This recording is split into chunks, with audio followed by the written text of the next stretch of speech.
This is definitely a better late than never thing for me. Today, I'm finally going to hear Robert Trujillo before his time in Metallica. What's up, guys? Welcome back to Low End University. As I've been getting into the punk rock scene the last few months, I've naturally had a lot of requests for Suicidal Tendencies. And as big of a Metallica fan as I am and have been, I've never gone back and checked out any of the records Robert has played on. I have heard of Suicidal Tendencies, of course, and a few of their songs, but I think they were on their more recent releases after he'd left the band.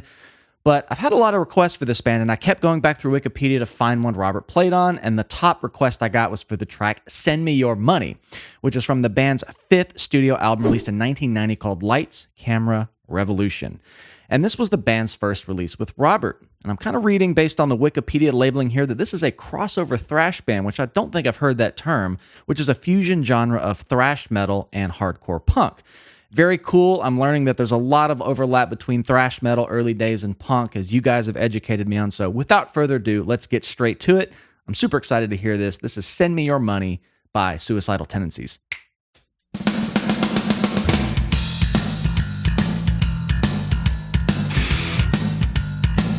Nice.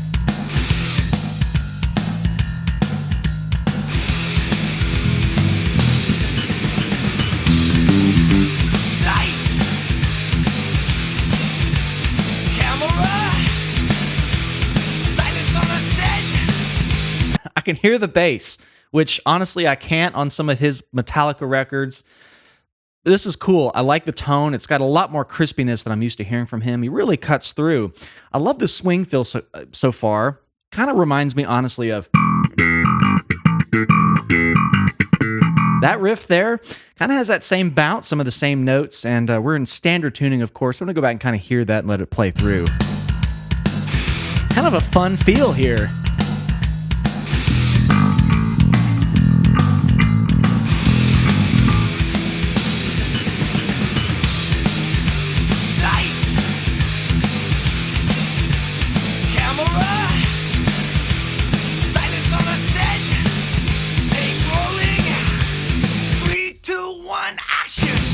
Whoa.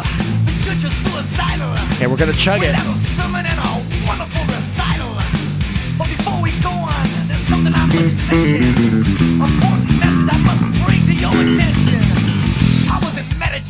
Love this swung thing.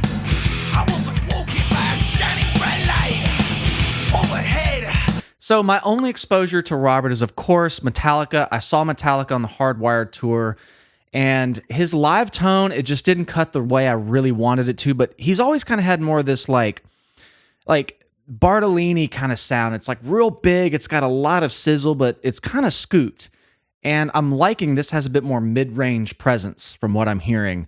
But another story is that I saw Robert on a tiny stage in a bar in Markneikirchen, Germany at a Warwick camp. I bring this up a lot in videos, but it was like him, Phil X, Billy Sheehan, Steve Bailey. I've got a video of it somewhere, but they were just kind of trading solos over some random improv jam.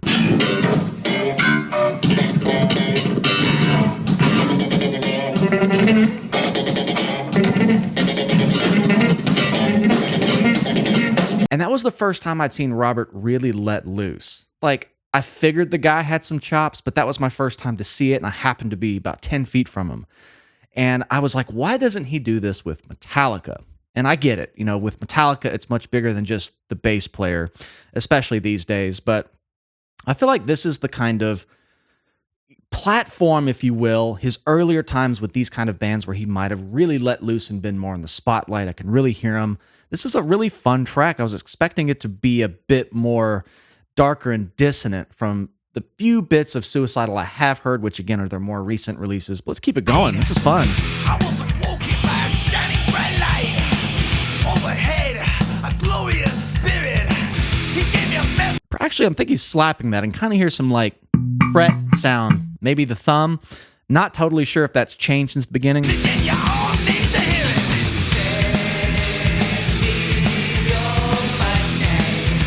Oh, that's catchy.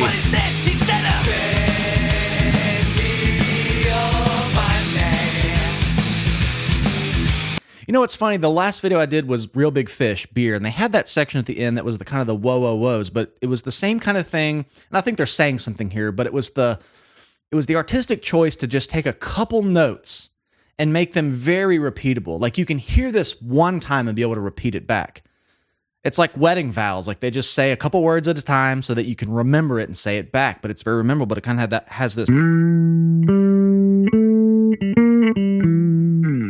Dun, dun, comes back again.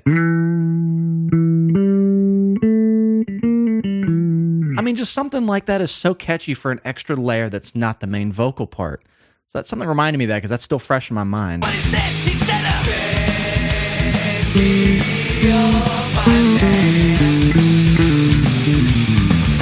if you can only send $1 or $2, there ain't a hell of a lot of composers to you.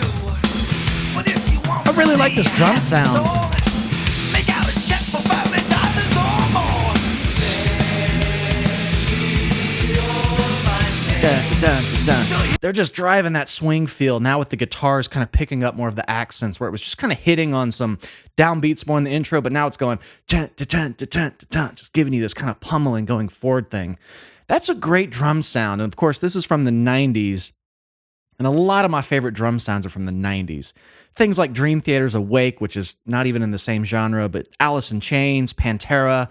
This has that same sound. It just sounds really kind of far away because of the verb and such, but it also has this just slappy intensity. And I loved hearing those drums broken down by themselves there. Got a check for $5 or more. Really kind of a Vinnie Paul kind of drum mix. I'm a fan. It's cool.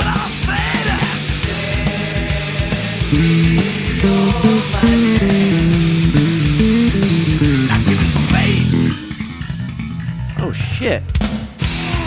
Yeah, that's how we like it. I did not expect that. Nice little slap. Let's hear that again. Now give me some bass. Woo-hoo. Now give me some bass. Yeah, that's how we like it.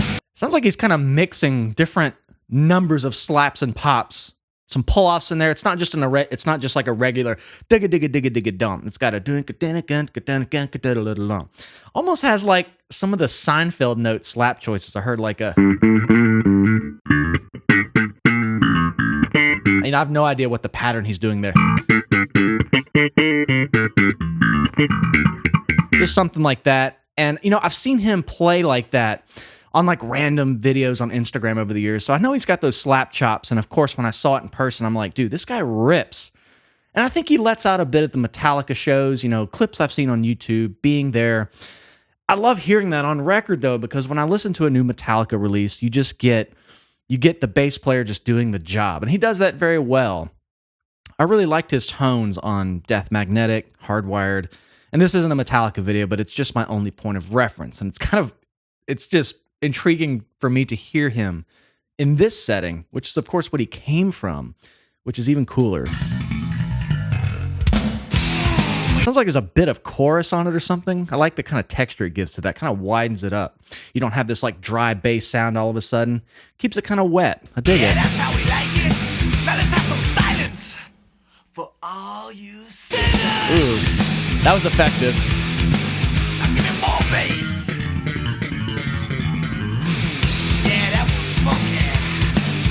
Similar to the last one, that one was even cooler. Went up a bit higher this time. Again, the effect on that, it doesn't just suck the air out of the room. You know, when that silent part hit, it just goes thwack. And then it kind of came back in, just really sucked the air out of the room. Keeping the chorus on that bass part kind of lets things bleed over into the next bar, and it's not so much of a sudden stop. That's kind of how these little bass solos hit me. That one was a little more interesting phrasing-wise. Let me hear it one more time. Bass. Yeah, that was funky. He's got some chordal, more interval stuff here. I think I heard like a tritone. He's kind of bringing this down, or maybe he's doing like a fifth and then using the tritone, inching his way down the neck, so like a...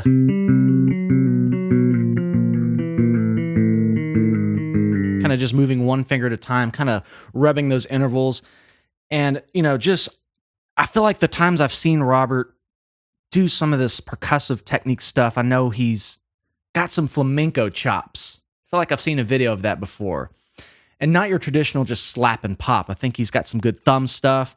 I'm much better at double thump than slapping, so any of that like old school slapping style is just not a part of my vocabulary, but just that's how I would approach a line like that. But, I almost wish I could see a clip of him play this, but nonetheless, very cool. I've never heard him branch out and just even have something that up front on a record before that I can recall. Awesome.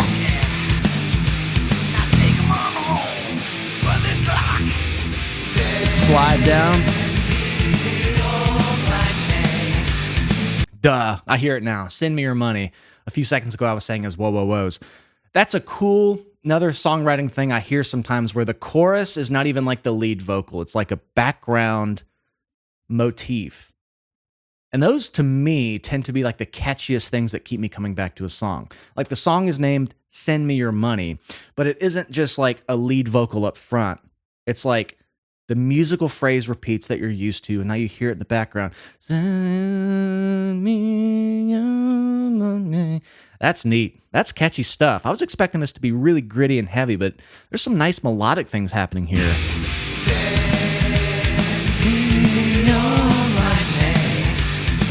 Got a swagger. I like it. Another con hiding behind a collar. Broken back down. His only God is the almighty dollar.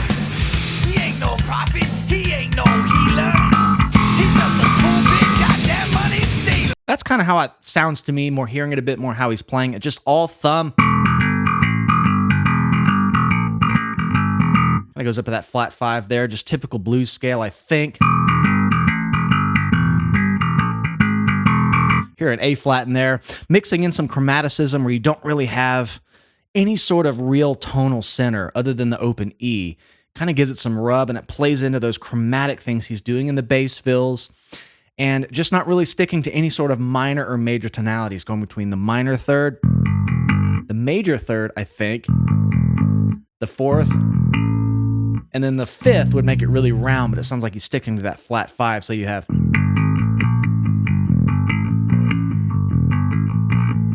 And it just kind of has this like never landing on one sound. I kind of like just the simplicity of that note structure. Send it. You gotta send it. Send me your money.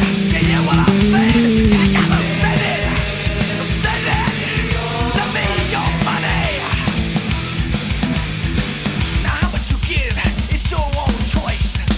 But to me it's the difference between a Porsche and a Rolls Royce. I want you to make it hurt when you dig into your pocket. Wow.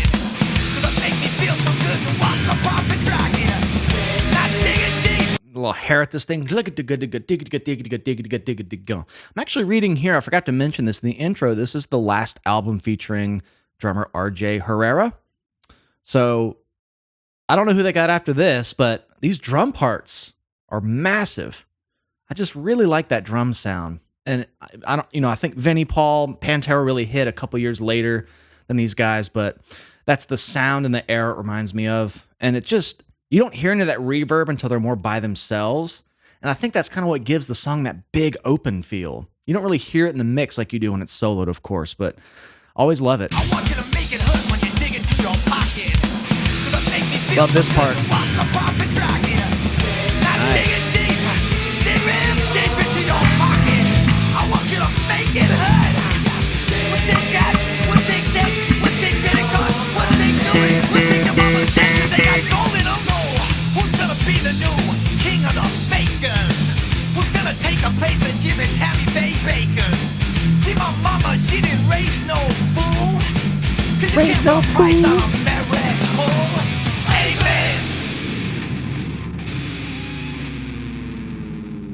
Right on. The first time I heard about Suicidal Tendencies was, I think, watching Some Kind of Monster. All of us as a teen or a kid, somehow that fits into our story. That's where I kind of learned about Rob. I remember watching his audition for Battery, or him playing Battery for an audition, and, I feel like on the subtitles of the screen, it said Suicidal Tendencies, Infectious Grooves. I had never heard of the bands, never went and checked them out. This is, of course, pre-streaming and it's all that stuff. But man, I knew the guy could play, but I like his just funky sensibility that he kind of injects into the Metallica live show. You know, Metallica is really good about putting all of their live clips and songs on YouTube. Like Pro Shot, you know, they can do that. And I often hear him embellish some of the parts with a bit of that funkier sensibility. But hearing it like the actual roots of where that came from on records like this is really cool. He's just a really cool player to come into a band like Metallica and kind of bring in those influences when innately thrash and punk seem to have this similar lineage back in the metal rock family tree. I want to hear more. And I think I want to go back to Infectious Groove next time I check out pre-Metallica Rob. I actually have Violent Funky on my list. I've seen that one a bunch, but I would love to hear the difference between that band and this band because I know nothing about Infectious Grooves other than just hearing that band name before. But thank you guys for encouraging me to go check out some old school Rob Trujillo. I forgot to mention him on that album cover in the video. He looks so young. I love it. But thank you guys for recommending this. Send me your money. Suicidal Tendencies from the early 90s. I appreciate you guys hanging out with me. Please like the video and please make sure you're subscribed. When I hit 75K very soon, we're going to do something fun. I'll tell you more about that soon. You can, of course, find me on Patreon if you'd like to support the channel and become a patron. I love you all. Cheers. We'll see you next time.